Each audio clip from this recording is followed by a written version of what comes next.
We just got in all our seeds that we're planting in 2025, and I'm excited to show you guys what we got.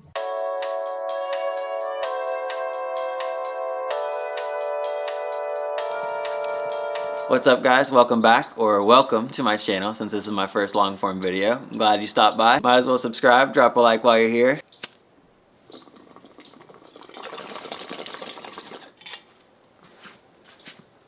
It's super cold out, so I brought the video inside. Honestly, there's way too many seeds for me to go through everything out there. So we're gonna film this inside, even though every other gardener I see will literally do everything they can to not step foot inside. We picked up from 3 different companies, mostly because I like to grow a little bit of everything, and each site has different varieties for their organic crops, 2 of which I've ordered from in previous years, and then another one I'm excited to try, Renee's Garden. I haven't tried their seeds before, but I do see several other gardeners using them, and they had a lot of pretty cool organic varieties. I feel like if you're into gardening and you go online and get into your seed shopping, you realize there's a ton of varieties that you just don't see in the grocery store, and it makes it very intriguing to grow them in your garden. Starting with root crops, it actually looks like most of these we picked up are from Renee's Garden.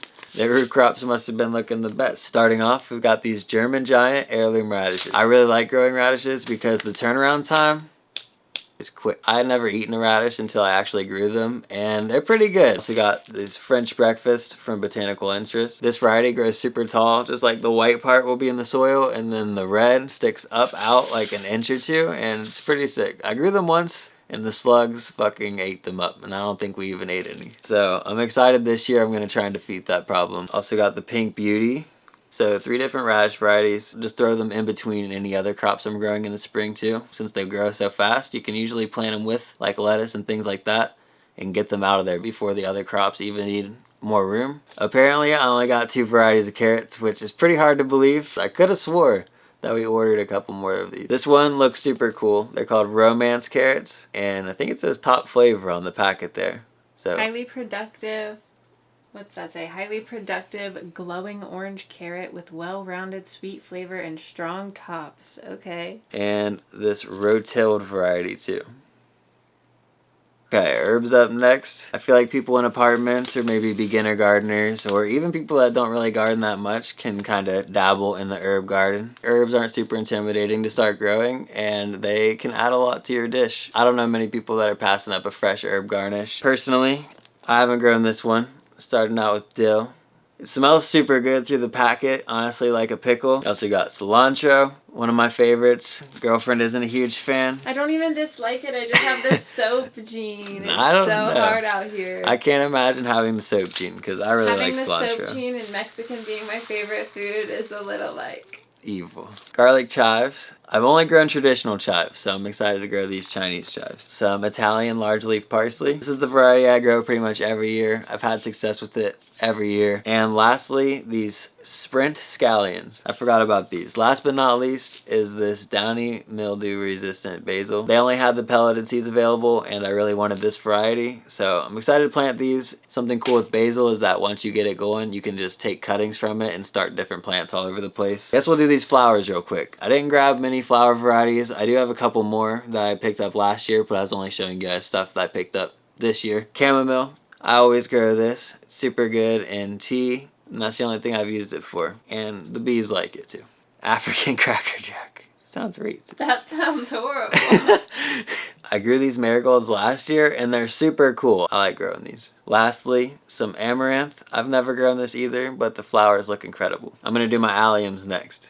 Johnny's, I've found them to be pretty reliable as far as germination, but they don't put any cool pictures on the packet for you guys, so that kind of sucks. You can just imagine them in your head. They're also the most expensive for like the least seeds. These are shallot seeds from Johnny's. Got these King Richard leeks from Botanical Interest. I grew these last year. These are hybrid yellow onions from Johnny's, so just your standard sweet onion that you would see at the grocery store. And then these are red onions. I know it's an Italian variety, and they looked really big like on the website. I know they grow and kind of bulb up. I grow San Marzanos every year. They're perfect for sauce, pretty much anything. I'll throw them in salsa.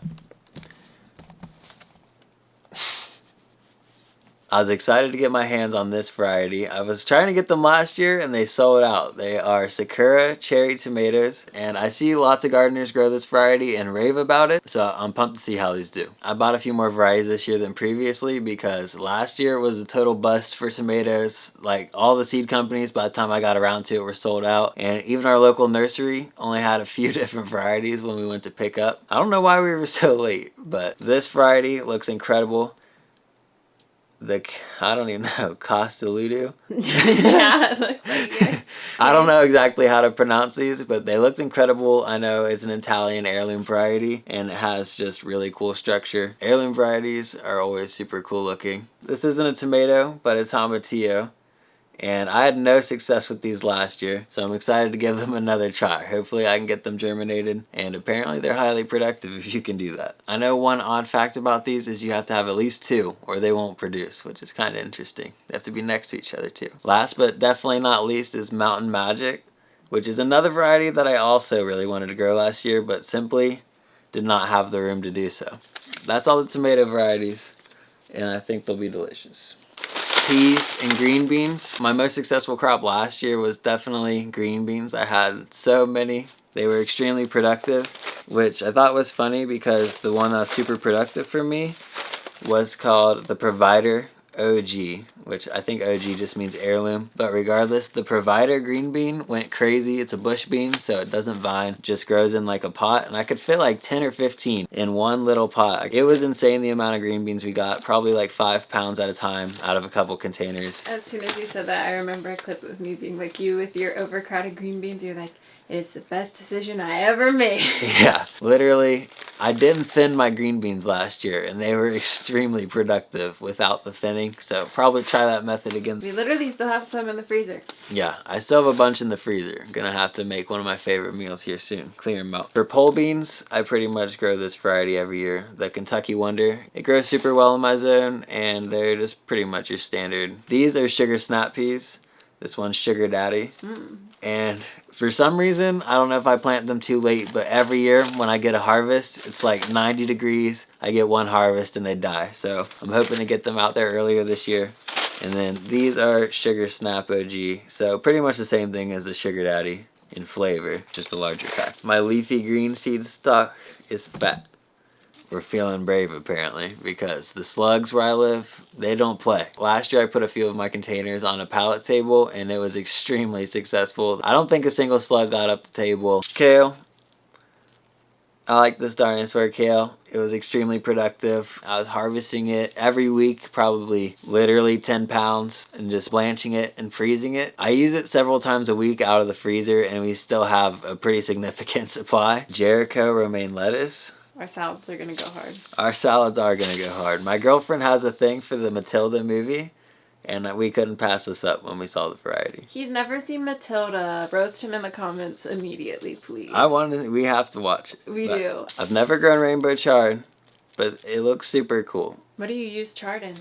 Salads or saute like spinach. Some Jade Gem lettuce. What did we grow last year? Little Jim?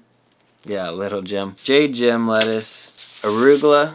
We had so many arugula salads last year. I couldn't believe how delicious it actually is. Super productive. It's extremely cold hardy, so this will be going out in the garden pretty soon actually. Same with this, bok choy. It always bolts on me, but I try regardless. Third time's a charm. I got this thank you packet, which is just mixed lettuce seeds. Cabbage. I've never grown cabbage, but if I do, it's probably one of the most beautiful things I've grown so far. I'm most excited to grow all these leafy greens because bags lettuce, cabbage, things like that from the grocery store, I believe is some of the most plagued food out there, between E. coli, salmonella, and things like that, which is just disgusting. Regardless, some Savoy spinach. Not sure which variety this is, but Savoy spinach just means that it's real curly and not flat. Some purple moon kale. I think I've seen this in the grocery store once or twice, and it is actually very pretty. I forgot we got that. That's gorgeous. More arugula. This one's a rocket variety. I don't know, the other one might be the same. Not necessarily. So this one from Renee is True Italian, and then this one from Kevin, aka Botanical Interest, is Rocket Arugula. You're scraping the carpet? And she's not comfy over there. Last but not least is this market green cabbage. So standard green cabbage. That's all for leafy greens. Got a bunch of peppers. The Carmen Italian pepper. These are like a very large, long... What are we even describing anymore? The Carmen pepper is the large Italian sweet pepper. The habanero, you already know what they got going on. They bring some tropical heat. Personally, one of my favorite flavors. Heat-wise, I can like barely handle it, but the flavor is so good. These are called Cupid peppers, and they're like a mini red bell pepper variety. I haven't grown these. Jalapenos, a classic. Jimmy Nardello. My first time growing these was last year, and they were super good. They were very productive. I thought they were really sweet. I know that my girlfriend really liked them. Yes, because they're like sweet like a bell pepper, but big and long and like look like they'd be spicy kinda. Yeah, the seeds were really easy to get out of them. Yes, they were all kind of isolated at the top, so it was just an ideal snacking pepper. I primarily grew them for paprika last year. We ended up eating a couple of them, probably a couple too many. I still got a couple of jars of paprika. Like, compared to grocery store paprika, it was really orange. I know you typically grow a Hungarian variety of sweet pepper for traditional paprika, but it still tasted really good. Red Ember. So a cayenne pepper, and shishito peppers. I haven't grown these, but a lot of people enjoy eating them. I've heard that 1 in 10 of them is about as spicy as a jalapeno. They don't sell these anywhere near us at any stores or markets, so I'm excited to try these. I don't even know if these are technically in the same family, but I categorized them as so. We have the Green Machine zucchini squash. So this is just a green zucchini. I think I typically grow Black Beauty, but Green Machine sounded super cool. I'm sure it'll be similar to most zucchini plants. This is the Summer Gold. You know what's going on. Golden green zucchini. We grew those last year. Cucumbers, unfortunately, require a lot of room, so I don't get too many varieties of those, but I did grab 2 different ones this year. I've got the Tasty Treat Japanese cucumber and the Patty's Marketmore. And my last category for you guys here is a kind of random bunch. These are incredibly beautiful. I know all you see is nothing, but it is an eggplant that we bought from Johnny's. The variety is Anina F1OG, and they are extremely expensive. Luscious bicolor corn. In my dream world, corn would be more productive than it is. I usually only get 1 ear per stalk. If you're watching this, you probably already know that, but I was dumbfounded last year. I think if you told most people the fact that only 1 ear grows per stalk of corn, they would be baffled. You'd guess at least 3, right? Yeah, like down at the bottom, kind of in the middle. But no, no. I love growing corn, so I grow it anyways. It's always super good homegrown, at least the last 2 years. Tastes super sweet. This is Tesori cauliflower. I haven't had a ton of success with cauliflower, but I've successfully gotten it to head before. And I think that it was just enough for us to eat all of my entire 4 months worth of work in one sitting. This year is going to be better. I think we got 2 different varieties of cauliflower. I also bought this Snowball Y variety. That's a good name. They Snowball. kind of look like a snowball, yeah. Bell Star broccoli, which I think is a pretty common variety that you can find online or in stores. The only time I ever grew broccoli successfully, I was convinced I wanted to grow broccolini. So I grew a variety called Broccoli Rob, which is super good, but not what I was going for at all. It didn't head, and it didn't produce side shoots. It just kind of produced like miniature broccolis and a lot of foliage. So I'm hoping this year I can get off on a better foot with broccoli. I have mastered beef and broccoli, so I'll be using that up. And lastly, Utah celery. Apparently I bought 2 packs of these. They probably meant to give me a pack of carrots or something instead. I only meant to get 1 of these. Apparently we got 2. I have actually never grown celery, but it's a major staple in cooking, which we do every single day. Definitely can't be pois without celery. And that is everything I got. Make sure to subscribe to see how everything pans out. I'm going to keep you guys updated through the season, how everything's growing, tips and tricks, when and how to plant certain varieties of crops, all kinds of different stuff.